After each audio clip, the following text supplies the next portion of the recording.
داستان مرسدس بنز از سال 1886 شروع میشه، زمانی که کارل بنز اولین خودرویی که با موتور درونسوز کار میکرد رو اختراع کرد.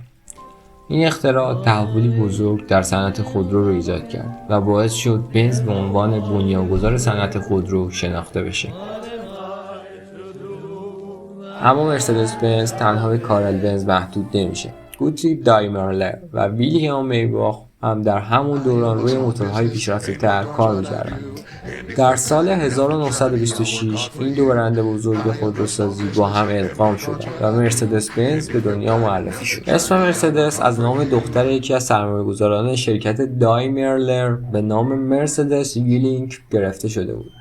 این اسم به زودی به یکی از شناخته شده ترین و معتبرترین نام‌ها در صنعت خودرو تبدیل شد. مرسدس بنز همیشه پیشگام در نوآوری بود. از مدل افزایش 300 SL با درهای گالوین گرفته تا اولین خودروهای مجهز به سیستم ترمز ABS و کیسه هوایی ایمنی یا همون ایربگ.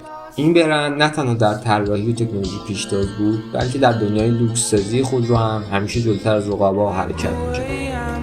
امروزه مرسدس بنز همچنان به پیشرفت‌های جدید ادامه میده و مدل‌هایی مثل EQS برقی نشون میده که این برند هیچ وقت از نوآوری دست نمی‌کشه.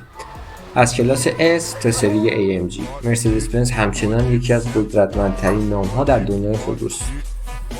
مرسدس بنز فقط یه برند نیست، این یک میراث زنده و در حال پیشرفته که همیشه با کیفیت و نوآوری شناخته میشه. اگه علاقه‌مندی به تاریخچه و جزئیات فنی ماشینا، پیج منو فالو کن. ممنونم که تا آخر این ویدیو همراه من بودی.